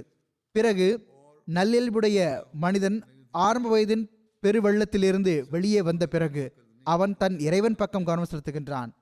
இந்த அசுத்தம் உலகில் எவ்வாறு பரவியுள்ளது என்பதை நல்லியல்பு கொண்ட மனிதர் பார்க்கும் பொழுது பிறகு அவர் இறைவன் புறம் கவனம் செலுத்துகிறார். கவனம் ஏற்படுதலின் விளைவால் என்ன நடக்கிறது என்றால், உண்மையான தௌபா செய்து செய்யத்தகாத விஷயங்களிலிருந்து விலகிக் கொள்கிறார். பிறகு அவர் தௌபா செய்கிறார். தனது இயல்பு எனும் ஆடையை தூய்மையாக்கும் கவலையில் ஈடுபட்டு விடுகிறார். இவை பொதுவாக மனித வாழ்வின் வரலாறாகும். அதை மனித குலம் கடக்க வேண்டி வருகிறது. எனவே இதிலிருந்து வெளிப்படுவது என்னவென்றால், தௌபா ஏற்றுக்கொள்ளப்படுவதில்லை என்பதே உண்மையாயின் எவருக்கும் ஈடேற்றம் அளிப்பதே இறைவனின் நோக்கமல்ல என்பது தெளிவாக நிரூபணமாகிறது. ஒரு சந்தர்ப்பத்தில் அன்னார் கூறினார்கள், அப்போது சில மக்கள் வந்திருந்தார்கள். அவர்கள் பையத் செய்யும் சபையை அமைத்திருந்தார்கள். அவர்களுக்கு அன்னார் அறிவுரை வழங்கினார்கள். அன்னார் கூறினார்கள், இறைவனின் நாட்டம் என்னவென்றால் மனிதன் களப்பற்ற தௌபா செய்ய வேண்டும், தன் மூலம் பாவம் நிகழாதிருக்க துவா செய்ய வேண்டும், மறுமையிலும் இழிவடையக்கூடாது, இம்மையிலும் இழிவடையக்கூடாது. எவ்வாறான தௌபா இருக்க வேண்டும் என்றால் உலகிலும் இழிவடையக்கூடாது, மரணித்த பிறகும் இழிவடையக்கூடாது. அன்னார் கூறுகிறார்கள், மனிதன் புரிந்து பேசாதவரை, அவனிடம் பணிவு உருவாகாதவரை இறைவன் வரை அந்த விஷயம் சென்றடைவதில்லை. 40 நாட்கள் கடந்தும் இறைவழியில் அழுகை வரவில்லை என்றால் உள்ளம் கடினமாகி விடுகிறது என்று சூஃபிமார்கள் எழுதியுள்ளார்கள். எனவே மனிதன் அழுவதே கடினமான உள்ளத்திற்கான பரிகாரமாகும். இதற்கு உந்துதல்கள் உள்ளன. மனிதன் தான் எதை செய்தான், தனது வயதின் நிலை என்ன என்று பார்க்க வேண்டும். மற்ற கடந்த கால சூழ்நிலைகளை பார்க்க வேண்டும். கடந்து போன நிலைகளில் பல வேதனை தரும் நிலைகளும் உள்ளன. அவற்றின் மீது பார்வை செலுத்த வேண்டும். பிறகு மனித உள்ளம் நடுங்கி இயங்குகிறது. நான் பாவத்திலிருந்து தவிர்ந்திருக்கிறேன் என்று வாதிட்டு சொல்பவன் பொய்யனாவான். எங்கு இனிப்பு உள்ளதோ அங்கு நிச்சயம் எறும்பு வரும். அதே போன்று ஆன்மாவின் எதிர்பார்ப்புகளும் உடன் இருக்கவே செய்கின்றன. அவற்றிலிருந்து என்ன ஈடேற்றம் அடைய முடியும்? இறைவனுடைய அருள் மற்றும் கருணையின் கை இல்லை என்றால் மனிதனால் பாவத்திலிருந்து தப்பிக்க இயலாது. எந்த ஒரு நபியாலும் இறை நேசராலும் முடியாது. எங்கள் மூலம் பாவம் நிகழ்வதில்லை என்பது அவர்களுக்கு பெருமிதத்திற்கான இடமில்லை. மாறாக அவர்கள் எப்பொழுதும் இறைவன் அருளை வேண்டி வந்தார்கள். நபிமார்கள் இஸ்திக்ஃபார் செய்வதன் பொருளே இறைவனின் அருளின் கை அவர்கள் மீது இருக்க வேண்டும் என்பதாக இருக்கிறது. இல்லையெனில் மனிதனை அவனது ஆன்மாவுடன் விடப்பட்டால் அவன் ஒருபோதும் குற்றமற்றவனாகவும் பாதுகாப்பானவனாகவும் இருக்க முடியாது. அல்லாஹும்ம பாஇத் பைனி வ பைன ஹதாயா மற்றும் பிற துஆக்களும் இஸ்திக்ஃபாருடைய இதே பொருளை உரைக்கின்றன. மனிதன் இறைவனின் அடைக்கலத்தின் கீழ் தன்னைத்தானே கொண்டு வருவதே அடியாராக இருப்பதிலுள்ள இரகசியமாகும். எவர் இறைவனின் அடைக்கலத்தை விரும்புவதில்லையோ அவர் ஆணவம் கொண்டவராவார், இருமாப்புடையவராவார். ஒருவர் அன்னாரிடம் இறைவணக்கத்தில் ஆர்வமும் ஈடுபாடும் இவ்வாறு உருவாகிறது என்று கேட்டார். இப்பொழுதும் பல மக்கள் இந்த கேள்வியை கேட்கின்றனர். அன்னார் கூறினார்கள், நற்செயல்கள் மற்றும் இறைவணக்கத்தில் ஆர்வமும் ஈடுபாடும் தன்புறமிருந்து உருவாக முடியாது. இது இறைவனின் அருள் மற்றும் அவன் தரும் நல்வாய்ப்பினால் கிடைக்கிறது. அதற்கு மனிதன் பதற்றமடையாமல் இருப்பதும் இறைவனிடம் அவனது நல்வாய்ப்பு மற்றும் அருளுக்காக துஆக்கள் செய்து கொண்டே இருப்பதும் அவசியமாகும். இறை வணக்கத்திற்கான ஆர்வத்தையும் ஈடுபாட்டையுமே அல்லாஹ்விடம் கேட்க வேண்டும். மேலும் அந்த துஆக்களில் களைப்படைந்து விடக்கூடாது. மனிதன் இவ்வாறு நிரந்தர தன்மையை மேற்கொண்டு ஈடுபட்டிருக்கும் போது இறுதியில் இறைவன் தனது அருளால் எதற்காக மனிதனின் உள்ளத்தில் துடிப்பும் நிம்மதியின்மையும் இருக்குமோ அதை அழித்தே விடுகிறான். இறை வணக்கத்தில் ஆர்வம் மற்றும் ஈடுபாட்டிற்கான துடிப்பும் நிம்மதியின்மையும் இருக்கிறது என்றால் பிறகு நிரந்தர தன்மையுடன் ஈடுபட்டிருங்கள். இறுதியில் அந்த நிலை உருவாகிவிடுகிறது. அதாவது இறை வணக்கத்திற்காக ஓர் ஆர்வம், ஈடுபாடு மற்றும் இனிமை உருவாக ஆரம்பித்து விடுகிறது. ஆனால் ஒருவர் போராட்டம் மற்றும் கடும் முயற்சி மேற்கொள்ளவில்லை என்றால், முயற்சியே செய்யவில்லை, போராடவே இல்லை என்றால், ஊதி யாராவது செய்துவிடலாம் என்று அவர் கருதினால் இது அல்லாஹ்வின் சட்டமும் நடைமுறையும் அல்ல. எவர் இதே வழிமுறையில் அல்லாஹை நேசிக்கிறாரோ அவர் அல்லாஹ்விடம் பரிகாசம் செய்கிறார், மேலும் கொல்லப்படுகிறார். உள்ளம் அல்லாஹ்வின் கையிலே இருக்கிறது என்பதை நன்றாக நினைவில் கொள்ளுங்கள். அவனது அருள் இல்லை என்றால் அடுத்த நாளே ஒருவர் கிறிஸ்தவராகிவிடலாம் அல்லது வேறு ஏதாவது மார்க்கமின்மையில் மூழ்கிவிடலாம். எனவே எல்லா நேரமும் அவனது அருளுக்காக துவா செய்து கொண்டே இருங்கள். மேலும் அவன் உங்களை நேரான பாதையை நிலைத்திருக்க செய்ய வேண்டும் என்று அவனது இஸ்திஆனத், உதவியை தேடலை விரும்புங்கள். எவர் அல்லாஹை விட்டும் தேவையற்றவராக ஆகிவிடுகிறாரோ அவர் ஷைத்தான் ஆகிவிடுகிறார். எனவே மனிதன் இஸ்திக்பார் செய்து கொண்டே இருப்பது அவசியமாகும். அப்போதுதான் மனிதனை அழித்துவிடக்கூடிய அந்த விஷம் மற்றும் உத்வேகம் உருவாகாது. எனவே இறை வணக்கத்திற்கான தரத்தை பெறுவதற்கும் இஸ்திக்பார் செய்வது மிகவும் அவசியமாகும். பிறகு அல்லாஹ்வின் தண்டனையிலிருந்து தப்பிப்பதற்கான உத்தி என்ன என்பதை விளக்கியவாறு அன்னார் கூறினார்கள், தௌபா மற்றும் இஸ்திக்பார் செய்ய வேண்டும். இது உத்தியாகும். தௌபா மற்றும் இஸ்திக்பார் இன்றி மனிதன் என்னதான் செய்ய முடியும்? தௌபா இஸ்திக்பார் செய்வீர்கள் என்றால் இறைவன் மன்னித்து விடுவான் என்றே எல்லா நபிமார்களும் கூறியுள்ளார்கள். எனவே தொழுகைகளை நிறைவேற்றுங்கள். இனி பாவங்களிலிருந்து தப்பிப்பதற்காக இறைவனிடம் உதவி தேடுங்கள். முந்தைய பாவங்களுக்கு மன்னிப்பு கோருங்கள். மீண்டும் மீண்டும் இஸ்திக்பார் செய்யுங்கள். அப்போதுதான் மனித இயல்பில் உள்ள பாவம் செய்வதற்கான ஆற்றல் வெளிப்படாது. மனிதனின் இயல்பில் இருவகையான திறன்கள் காணப்படுகின்றன. ஒன்று நன்மைகளை சம்பாதித்தல் மற்றும் நற்செயல்களை செய்வதற்கான ஆற்றலாகும். இரண்டாவது தீய செயல்களை செய்வதற்கான ஆற்றலாகும். இத்தகைய ஆற்றலை தடுத்து வைப்பது இறைவனின் பணியாகும். கல்லுக்குள் ஒரு நெருப்பின் ஆற்றல் இருப்பது போன்று இந்த ஆற்றல் மனிதனுக்குள் இருக்கிறது. பிறகு கூறுகிறார்கள், வனிஸ்தக்ஃபிரு ரப்பக்கும் சும்ம தூபு இலை. நினைவில் கொள்ளுங்கள், இந்த இரண்டு விஷயங்கள் இந்த உம்மத்திற்கு வழங்கப்பட்டுள்ளன. ஒன்று ஆற்றலை பெறுவதற்காக இஸ்திக்பார் செய்யுங்கள், மற்றொன்று பெறப்பட்ட ஆற்றலை செயல் ரீதியாக காட்டுவதற்காக தௌபா செய்தவாறு அவன் பக்கம் திரும்புவது. ஆற்றலை பெறுவது இஸ்திக்பார் ஆகும். அதை பிற சொற்களில் இஸ்திம்தாத் மற்றும் இஸ்திஆனத் என்றும் கூறுவார்கள். முன்னரும் கூறப்பட்டது போன்று சூஃபிமார்கள் இவ்வாறு எழுதியுள்ளார்கள், உடற்பயிற்சி செய்வதனால், பளு தூக்குவதனால், சுழற்றுவதனால் உடல் ஆற்றல் மற்றும் வலிமை அதிகரிக்கிறது. அவ்வாறே ஆன்மீக டம்பல் இஸ்திக்பார் ஆகும். அதனுடன் ஆன்மாவுக்கு ஒரு ஆற்றல் கிடைக்கிறது. உள்ளத்தில் உறுதித்தன்மை உருவாகிறது. எவருக்கு ஆற்றல் பெறுவது நோக்கமோ அவர் இஸ்திக்பார் செய்யட்டும். அன்னார் கூறுகிறார்கள், இறைவனின் அருள் மற்றும் கருணையின் கதவு ஒருபோதும் அடைவதில்லை. மனிதன் உண்மையான உள்ளத்தோடு களப்பற்ற தன்மையோடு திரும்பினால் அவன் மிக்க மன்னிப்பவனாகவும் மேன்மேலும் கருணை காட்டுபவனாகவும் இருக்கின்றான். மேலும் தௌபாவை ஏற்றுக்கொள்பவனாவான். எந்தெந்த பாவிகளை மன்னிப்பான் என்று கருதுவது இறைவனின் பார்வையில் கடும் அவமரியாதை மற்றும் பண்பற்ற தன்மையாகும். அவனுடைய கருணையின் கருவூலங்கள் விசாலமானவையும் எல்லையற்றவையும் ஆகும். அவனிடம் எந்த பற்றாக்குறையும் இல்லை. அவனுடைய கதவுகள் எவருக்கும் அடைக்கப்படுவதில்லை. ஆங்கிலேயர்களின் ஊழியங்களை போன்று அல்ல.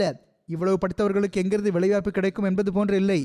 இறைவனுக்கு முன் எத்தனை பேர் சென்றடைவார்களோ அத்தனை பேரும் உயர்தரத்தை பெறுவார்கள். இது உறுதியான வாக்குறுதியாகும். எந்த மனிதன் இறைவனிடம் அவநம்பிக்கை அடைந்து அவனது இறுதி மூச்சு தருணம் அவன் கவனமற்றவனாக இருக்கும்போது அவனுக்கு வருகிறதோ அவன் பெரும் துர்பாக்கியசாலியாவான், பேரெழுந்தவனாவான். ஐயமின்றி அச்சமயம் கதவு அடைக்கப்பட்டு விடுகிறது. இறுதியில் மரணிக்கும் நேரம் வரும்போது பிறகு ஒன்றுமில்லை. பிறகு கூறினார்கள், அரபு மொழியில் தௌபா என்பது திரும்புவதற்கு கூறப்படுகிறது. இதன் காரணமாகவே திருக்குரானில் இறைவனின் பெயரும் தவ்வாப், அதாவது அதிகம் திரும்புபவன் என்பதாகும். இதன் பொருளாவது, மனிதன் பாவங்களிலிருந்து விடுபட்டு உண்மையான உள்ளத்துடன் இறைவன் பக்கம் திரும்பும்போது இறைவன் அவனை விட அதிகம் அவன் பக்கம் திரும்புகிறான். இந்த விஷயம் முற்றிலும் இயற்கை நேதிக்கு ஏற்ப உள்ளதாகும். ஒரு மனிதன் உண்மையான உள்ளத்தோடு இன்னொரு மனிதன் பக்கம் திரும்பும்போது அவனது உள்ளமும் அவனுக்காக மென்மையாகி விடுகிறது என்பதை இறைவன் மனித குலத்தின் இயல்பு வைத்துள்ளான். இவ்வாறு இருக்க மனிதனோ உண்மையான உள்ளத்தோடு இறைவன் பக்கம் திரும்புவான், ஆனால் இறைவன் அவன் பக்கம் திரும்ப மாட்டான் என்ற விஷயத்தை அறிவு எவ்வாறு ஏற்றுக்கொள்ள முடியும்? இன்னும் சொல்வதாயின், மிகவும் பரிவுள்ளவனாகவும் கருணையாளனாகவும் இருக்கும் இறைவன் அடியாரை விட மிக அதிகம் அவன் பக்கம் திரும்புகிறான். எனவே திருக்குர்ஆனில் இறைவனின் பெயர் நான் தற்போது எழுதியது போன்று தவ்வாப் என்று உள்ளது, அதாவது அதிகம் திரும்புபவன். ஆக அடியானின் திரும்புதல் வெட்கம், நாணம், தாழ்வு மற்றும் பணிவு ஆகியவற்றுடன் இருக்கிறது. இறைவனின் திரும்புதல் கருணை மற்றும் பாவங்களை மன்னித்தலுடன் இருக்கிறது. கருணை என்பது இறைவனின் பண்புகளில் ஒன்றாக இருக்கவில்லை என்றால் எவரும் ஈடேற்றமடைய முடியாது. அந்த மக்கள் இறைவனின் பண்புகள் மீது ஆழ்ந்து கவனம் செலுத்தவில்லை என்பதும் தம் செயல் மற்றும் அமலையே முழுவதுமாக சார்ந்துள்ளார்கள் என்பதும் வருத்தத்திற்குரிய விஷயமாகும். ஆனால் எவருடைய அமலும் இல்லாமல் ஆயிரக்கணக்கான அருட்களை மனிதனுக்காக பூமியில் படைத்த அந்த இறைவனுக்கு இத்தகைய பண்பு இருக்க முடியுமா? அதாவது பலவீனமான மனிதன் தனது கவனமின்மையிலிருந்து விழிப்புணர்வு கொண்டு அவன் பக்கம் திரும்புகையில், அதுவும் மரணிக்கும் அளவுக்கு திரும்பினால், முதலில் தூய்மையற்ற ஆடையை தனது உடலிலிருந்து அவிழ்த்து விட்டால், அவனது அன்பு எனும் நெருப்பில் எரிந்து விட்டால், பிறகும் இறைவன் அந்த மனிதன் பக்கம் கருணையுடன் திரும்ப மாட்டான் என்றால் இதற்கு பெயர் இறைவனின் இயற்கை நீதியா? இல்லை. இவ்வாறு கூறுபவர் மீது அல்லாஹ்வின் சாபம் உண்டாவதாக. தம்முடைய வாழ்வில் பகிரங்கமாக தெரிகின்ற மாற்றங்களை உருவாக்குவதன் பால் கவனமுட்டியவாறு அன்னார் கூறுகிறார்கள், நன்றாக நினைவில் கொள்ளுங்கள், அல்லாஹை விட்டுவிட்டு மருந்து மற்றும் திட்டங்களை நம்பி இருப்பது முட்டாள்தனமாகும். உங்கள் வாழ்வில் எத்தகைய மாற்றத்தை ஏற்படுத்தி கொள்ள வேண்டும் என்றால் புதிய வாழ்வு இஸ்திக்பாருடைய வாழ்வு என்பது தெரிய வர வேண்டும். இஸ்திக்பார் அதிகமாக செய்யுங்கள். எவர்களுக்கு உலகில் அதிகமாக மூழ்கியதன் காரணமாக குறைவான நேரம் கிடைக்கிறதோ அவர்கள் எல்லாரையும் விட அதிகம் அஞ்ச வேண்டும். உலக பணிகளில் மூழ்கியதன் காரணமாக மிக குறைவான நேரம் கிடைக்கிறது என்று மக்கள் கூறுகிறார்கள். அவர்கள் மிகவும் அஞ்ச வேண்டும். ஊழியம் செய்யும் மக்களுக்கு பெரும்பாலான இறை கட்டளைகள் விடுபட்டு போகின்றன. எனவே நிர்பந்தமான சூழ்நிலையில் லுஹர், அசர் மற்றும் மக்ரிப், இஷா தொழுகைகளை சேர்த்து தொழுவது ஆகுமானது. மிகவும் நிர்பந்தமான சூழல் என்றால் சேர்த்து தொழுது கொள்ளுங்கள். ஆனால் தொழுகைகளை அவற்றிற்குரிய நேரத்தில் நிறைவேற்றுவதுதான் அசல் விஷயமாகும். அன்னார் கூறுகிறார்கள், நான் இதையும் அறிவேன், அதிகாரிகளிடம் தொழுவதற்கான அனுமதி கோரப்பட்டால் அவர்கள் அனுமதி அளித்து விடுகிறார்கள். ஊழியம் செய்பவர்கள் குறித்து கூறுகிறார்கள், அதிகாரிகளிடம் கூறினீர்கள் என்றால் அவர்கள் முஸ்லிம்கள் இல்லை என்றாலும் அவர்களிடம் அனுமதி வேண்டப்பட்டால் தொழுவதற்கு அனுமதி கிடைத்து விடுகிறது. தொழுகையை விடுவதற்காக இப்படி தேவையில்லாத காரணங்கள் மனதின் பலவீனத்தை தவிர வேறொன்றும் இல்லை. அல்லாஹுக்கான உரிமை மற்றும் அடியார்களுக்கான உரிமையை செலுத்துதல் ஆகியவற்றில் அநீதி இழைக்காதீர்கள், வரம்பு மீறாதீர்கள். உங்களுடைய கடமையை மிகவும் நேர்மையுடன் நிறைவேற்றுங்கள். எனவே அடிப்படை கட்டளைகளையும் முன்னிறுத்தி அவற்றை சரியாக பின்பற்றும் போதுதான் இஸ்திக்பார் மற்றும் தௌபா செய்வதற்கு பயன் இருக்கும். தொழுகைகளை நிறைவேற்றுவதில் முறையாக இருக்க வேண்டும்.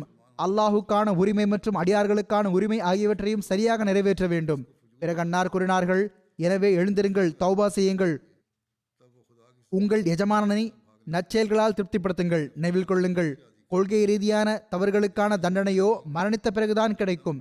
இந்து, கிறிஸ்தவர் அல்லது முஸ்லிமாக இருந்ததற்கான தீர்ப்போ கியாமத் நாளன்று வழங்கப்படும்.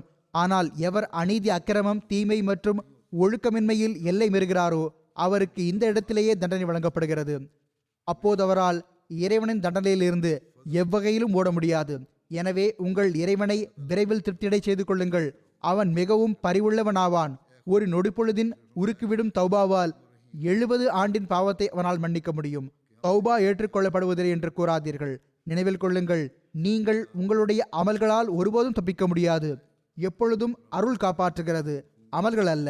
எனவே அல்லாஹுக்கு முன்குணியுங்கள், அவனது அருளை வேண்டிக் கொண்டே இருங்கள், இஸ்திக்பார் செய்து கொண்டே இருங்கள். பிறகு கூறினார்கள், பரிவுள்ளவனும் கருணையாளனுமான இறைவா, எங்கள் அனைவர் மீதும் அருள் புரிவாயாக. நாங்கள் உன் அடியார்கள், உன் வாய்ப்படியில் விழுந்து கிடக்கிறோம். ஆமீன். அல்லாஹ் நம்மை ஹதரத் வாக்களிக்கப்பட்ட மஸீஹ் அலைஹிஸ்ஸலாத்து வஸ்ஸலாம் அவர்களின் துஆக்களுக்கு வாரிசாக்குவாராக. நாம் தௌபாவின் உண்மையான பொருளை புரிந்தவாறு, இஸ்திக்பாருடைய உண்மைத்துவத்தை புரிந்தவாறு இஸ்திக்பார் மற்றும் தௌபா செய்யக்கூடியவர்களாக இருப்போமாக. இப்போது நான் சில மர்ஹூம்களை பற்றி எடுத்துரைப்பேன். பின்னர் அவர்களுடைய ஜனாசா தொழுகையும் தொழ வைப்பேன். அவர்களில் முதலாவது குறிப்பு மதிப்பிற்குரிய ஆன்சா பேகம் சாஹிப் அவர்களுடையது. இவர்கள் ஹஜரத் மீர் முகமது இஸ்ஹாக் சாஹிப் ரலியல்லாஹு அன்ஹு அவர்களின் மகளாவார்கள். இவர்கள் கடந்த நாட்களில் 93 வயதில் வஃபாத் ஆகிவிட்டார்கள். இன்னால் இல்லாஹி வ இன்னா இலைஹி ராஜிஊன்.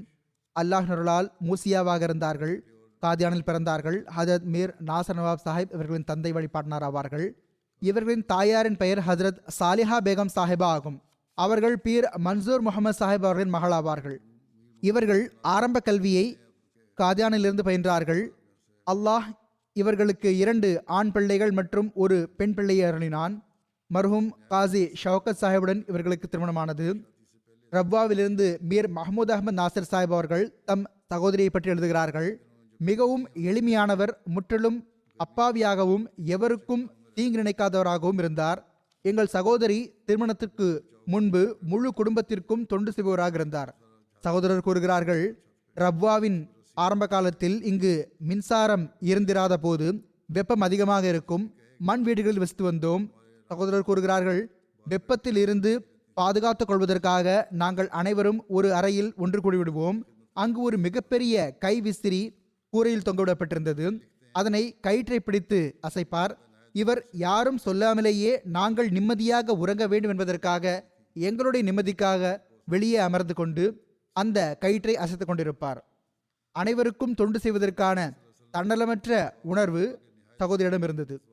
இவர்களுடைய பிள்ளைகள் எழுதுகிறார்கள், எங்கள் தாயார் மிகவும் களப்பற்ற அஹ்மதி முஸ்லிமாக இருந்தார்கள். உரிமைகளையும் கடமைகளையும் நிறைவேற்றும் துணைவியாராக இருந்தார்கள். மிகவும் எளிய அன்பு செலுத்தும் இயல்புடையவராக இருந்தார்கள். ஹஜரத் ரசூலுல்லாஹ் ஸல்லல்லாஹு அலைஹி வஸல்லம் அவர்கள் அன்னாருடைய ஹலீஃபாக்கள் மற்றும் சஹாபாவின் மிக முக்கியமான மற்றும் கருத்து நிறைந்த சம்பவங்களை மிகவும் எளிய வடிவில் கூறி வந்தார்கள். ஜமாத்தின் வரலாறு, ஹஜரத் வாக்களிக்கப்பட்ட மஸீஹ் இஸ்லாம் அவர்கள், அன்னாருடைய ஹலீஃபாக்கள் மற்றும் சஹாபிகளின் சம்பவங்களையும் மிகவும் எளிமையாக எடுத்து கூறி வந்தார்கள். பிள்ளைகளுக்கும் மக்களுக்கும் ஈமானில் நிலைத்து நில்லுங்கள், கண்ணியமான வாழ்க்கையை வாழுங்கள் என்ற விஷயத்தை பொதுவாக அறிவுறுத்தி வந்தார்கள். ஜமாத்தின் பணிகளில் மிகவும் சுறுசுறுப்பாக அங்கம் வகித்து வந்தார்கள். இவர்களின் மிகப்பெரிய சிறப்பு மனிதகுலத்தின் மீதான பரிவாகும். தப்லீகிற்கும் மிகுந்த ஆர்வம் இருந்தது. எந்த அளவுக்கென்றால் இவர்கள் ஏர்போர்ட்டுடைய டெர்மினலில் ஏர்லைனின் விமானி உட்பட அனைவருக்கும் இஸ்லாத்தின் பால் அழைப்பெடுத்து வந்தார்கள்.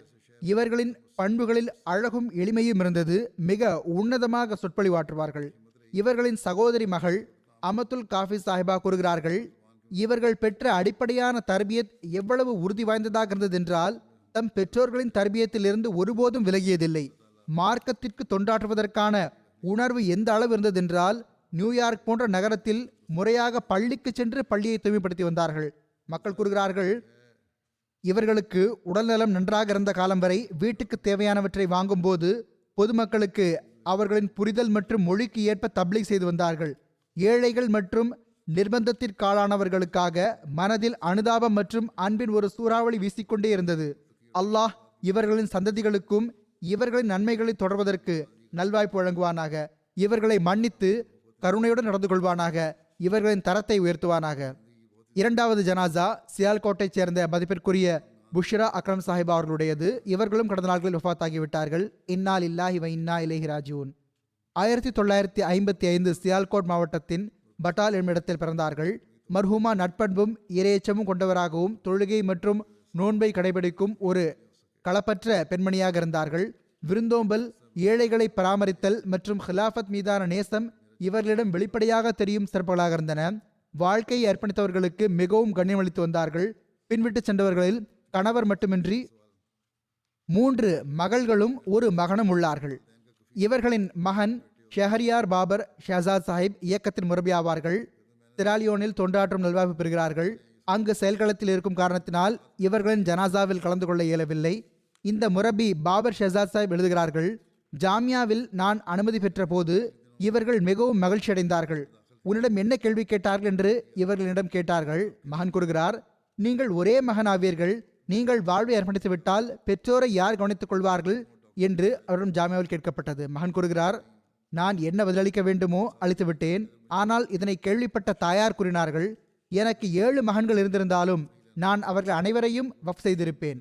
மகன் கூறுகிறார், கடைசி நேரத்தில் மருத்துவமனையில் அனுமதிக்கப்பட்டிருந்த போது போன் செய்து எப்படி இருக்கிறீர்கள் என்று விசாரித்தார். இவர்கள் மிகுந்த வேதனையில் இருந்தும் கூட நான் நலமாக இருக்கிறேன், டாக்டரின் வழிகாட்டலுக்கிணங்க எல்லாம் உண்கிறேன் பருகிறேன் என்று கூறினார்கள். ஆனால் அத்துடன் இதையும் கூறினார்கள், எனக்கு ஏதாவது ஆகிவிட்டால் கவலை கொள்ளக்கூடாது. நீங்கள் இருக்கும் அந்த ஆப்பிரிக்காவிலேயே இருக்க வேண்டும். பிள்ளைகளை கவலையில் ஆழ்த்தாதீர்கள். நீர் வக்ஃபே ஜிந்தகி வாழ்வை அர்ப்பணித்தவராவீர். எனவே பொறுமை காக்க வேண்டும். மகான் கூறுகிறார்கள், இவையே என் தாயாரின் கடைசி சொற்களாக இருந்தன. ஏழைகள், தேவையுடையவர்கள் மற்றும் விதவைகள் மீது அக்கறை காட்டுவார்கள். அவர்களுக்கு பொருளுதவி செய்து வந்தார்கள். எப்பொழுதெல்லாம் கோதுமை மற்றும் அரிசியின் விளைச்சல் வருமோ அப்பொழுதெல்லாம் அதனை பல பங்குகளாக பிரிப்பார்கள். அல்லாஹ் இவர்களுக்கு பாவ மன்னிப்பு வழங்கி கருணையுடன் நடந்து கொள்வானாக. இவர்களின் சந்ததிகளுக்கும் பொறுமையை வழங்குவானாக. 3வது குறிப்பு, ஆஸ்திரேலியாவைச் சேர்ந்த சௌத்ரி முகமது அக்தர் சாஹிப் அவர்களின் துணைவியார் முஸ்ரத் ஜஹான் சாஹிபா அவர்களுடையது. இவர்களும் கடந்த நாட்களில் 87 வயதில் வஃபாத்தானார்கள். இன்னா லில்லாஹி வ இன்னா இலைஹி ராஜிஊன். இவர்களின் தந்தை வழிபாட்டனார் ஹதரத் பாபு முஹம்மத் அப்சல் அவுஜல்வி சாஹிப் ஹதரத் மசீமது அலி இஸ்லாத்து வசலாம் அவர்களின் சஹாபி ஆவார்கள். அவர்களின் நிழலில் இவர்கள் தர்பியத் பெற்றார்கள். இவர்களுக்கு மூளை இரத்த கசிவு நோய் வந்துவிட்டது. கடந்த 16 வருடமாக இதன் காரணமாகவே படுக்கையில் இருந்தார்கள். இவர்களின் ஒரு மகன் ஜாஹித் மற்றும் மருமகள் 2 பேரும் குறிப்பாக இவர்களுக்கு தொண்டாற்றி வந்தார்கள். மருமகள் கூறுகிறார்கள், இவர்கள் சுறுசுறுப்பாக வாழ்ந்த காலத்தில் எப்பொழுதும் என்னோடு எவ்வாறு நடந்து கொண்டார்கள் என்றால், மாமியாராக அல்லாமல் மகளை போன்று நடத்தினார்கள். தொழுகை, நோன்பு மற்றும் தஹஜுதை கடைபிடித்து வந்தார்கள். இறை வணக்கத்தை குறிப்பாக பேணி வந்தார்கள். தமது வீட்டிலும் இறை வணக்கத்திற்காக தனி இடத்தை உருவாக்கி வைத்திருந்தார்கள். மஸ்ஜித் முபாரக்கில் தர்ஸ் கொடுக்கப்படும் போது தாருல் உலூமில் இருந்து தர்ஸ் கேட்பதற்காக நடந்து செல்வார்கள். இன்னும் சொல்வதாயின் கடைசி 10 நாள்களில் தராவி தொழுகைக்காகவும் சென்று வந்தார்கள். கிலாஃபத் மீது அளவற்ற பற்று மற்றும் கண்ணியம் வைத்திருந்தார்கள். இவர்களின் கணவர் ரயில்வேயில் ஸ்டேஷன் மாஸ்டராக பணியாற்றி வந்தார்கள். எங்கெல்லாம் அவர்களுக்கு போஸ்டிங் இருந்து வந்ததோ அங்கெல்லாம் தமது வீட்டில் குழந்தைகளுக்கு திருக்குரான் ஓதித்தரும் வகுப்பை நடத்தி வந்தார்கள். ரவ்வாவில் வந்து தங்கிய போது அங்கும் திருக்குரான் ஓதித்தரும் வகுப்புகளை நடத்தினார்கள். இவர்கள் பின்விட்டு சென்றவர்களில் கணவர் மட்டுமின்றி 3 மகன்களும் 3 மகள்களும் உள்ளனர்.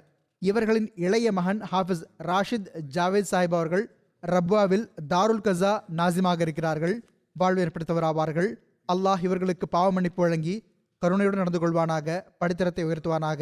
மேலும் இவர்களின் நன்மைகளை தொடர்வதற்கான நல்வாய்ப்பை இவர்களின் பிள்ளைகளுக்கும் வழங்குவானாக. 4வது குறிப்பு அமெரிக்காவைச் சேர்ந்த மதிப்பிற்குரிய நாசிர் அஹமத் குரேஷி சாஹிப் அவர்களுடையது. இவர்களும் கடந்த நாள்களில் 88 வயதில் வஃபாத்தாகிவிட்டார்கள். இன்னா லில்லாஹி வ இன்னா இலைஹி ராஜிஊன். இவர்கள் அமத்துல் பாரி நாசர் சாஹிபா அவர்களின் கணவர் ஆவார்கள். அவர்கள் நீண்ட காலமாக கராச்சி லஜ்னா இமாயில்லாவின் வெளியீட்டுத்துறை செயலராக இருந்து வந்தார்கள். இவர்கள் பின்விட்டு சென்றவர்களில் துணைவியார் மட்டுமின்றி 2 மகன்களும் 3 மகள்களும் உள்ளனர். இவர்களின் ஒரு மகள் வழி பேரர் வக்காஸ் குர்ஷித் சாஹிப் முரபி ஆவார்கள். இவர்களின் மகன் வழி பேரர் ஒருவர் கனடாவின் ஜாமியாவில் படித்துக் கொண்டிருக்கிறார். இவர்களின் தந்தையார் பெயர் மதிப்பிற்குரிய முகமது ஷம்சுத்தீன் சாஹிப் பாகல்புரி ஆகும். 1913 இவர்களின் குடும்பத்தில் அஹ்மதி வந்தது. ஹதரத் 2வது ஹலிஃபத்துல் மசீஹ் ரலியல்லாஹு அவர்களின் துணைவியார் ஹசரத் சயீதா சாரா பேகம் சாஹிபா அவர்களின் தந்தையார் மதிப்பிற்குரிய மௌலவி அப்துல் மாஜித் சாஹிப் அவர்கள் அந்த பகுதியில் ஒரு கூட்டம் நடத்தினார்கள். அதில் வாக்களிக்கப்பட்ட மசீஹின் உண்மைக்கான சான்றுகளை எடுத்து வைத்தார்கள். அப்போது இவர்களின் தந்தையார் பெரும் தாக்கத்திற்குள்ளானார்கள். மேடையில் சென்று சந்தித்தார்கள். ஜமாத் நூல்கள் வழங்கப்பட்டன. அதனை படித்து பிறகு அகமதியத்துக்காக எழுச்சி ஏற்பட்டது. அவர்கள் துவாக்கல் செய்தார்கள். அல்லாஹ் அவர்களுக்கு கனவின் மூலமாக ஹதரத் மசீமது அலைஹி ஸலாத்து வஸ்ஸலாம் அவர்களின் அருளுக்குரிய தோற்றத்தையும் நற்செய்தி வழங்கும் கனவுகளையும் காட்டினான். எனவே இவர்கள் ஹதரத் 1வது ஹலீஃபத்துல் மசீஹ் ரலியல்லாஹு அன்ஹு அவர்களுக்கு பையத்திற்கான கடிதத்தை எழுதிவிட்டார்கள். அன்னாரிடம் பையத் செய்தார்கள். இவ்வாறு பாகல்பூரின் ஆரம்ப அகமதிகள் ஒருவராக இருந்தார்கள். கடும் எதிர்ப்பின் காரணமாக தம் மனைவி மக்களுடன் ஹிஜ்ரத் செய்து காதியானுக்கு வந்துவிட்டார்கள். அங்கு களப்பற்ற தன்மை மற்றும் அன்பில் முன்னேறிக்கொண்டே சென்றார்கள். இவர்களுக்கு ஹசரத் 2வது ஹலீஃபத்துல் மசீஹ் ரலியல்லாஹு அவர்களின் வாகன ஓட்டுநராகவும் பணியாற்றும் நல்வாய்ப்பு கிடைத்தது. நாசர் குரேஷி சாஹிப் காதியானில் பிறந்தார்கள். நாடு பிரிவினருக்கு பிறகு கராச்சியில் தங்க ஆரம்பித்தார்கள். அங்கேயே கல்வி கற்றார்கள். சூழ்நிலை சரியில்லாத போதும் கடும் முயற்சியோடும் ஈடுபாடோடும் படித்து வந்தார்கள். BA எலக்ட்ரிக்கல் இன்ஜினியரிங் படித்தார்கள். பிறகு டெலிஃபோன் நிறுவனத்தில் பணிபுரிய ஆரம்பித்தார்கள். ஜெனரல் மேனேஜர் பதவி வரை முன்னேறினார்கள். அந்த பணியிலிருந்து ஓய்வு பெறும்போது மிகவும் கடுமையாக உழைக்கக்கூடிய மற்றும் நேர்மையான அதிகாரி என்ற புகழுடன் பணி ஓய்வு பெற்றார்கள். அஹமதியா ஜமாத் கராச்சியின் நாசிமாபாத் ஹல்காவின் ஹல்கா சதராக இருந்தார்கள்.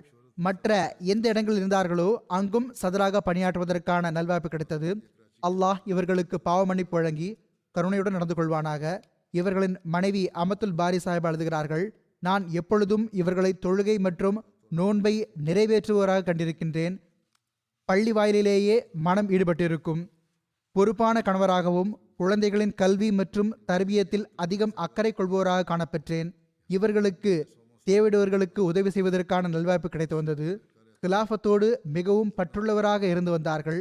தெள்ளத் தெளிவான உண்மையான மற்றும் நேர்மையான விஷயங்களை கூறி வந்தார்கள். இறைவனின் அருளால் மூசியாக இருந்தார்கள். அல்லாஹ் இவர்களின் பிள்ளைகளுக்கும் இவர்களின் நன்மைகளை தொடர்வதற்கு நல்வாய்ப்பு வழங்குவானாக.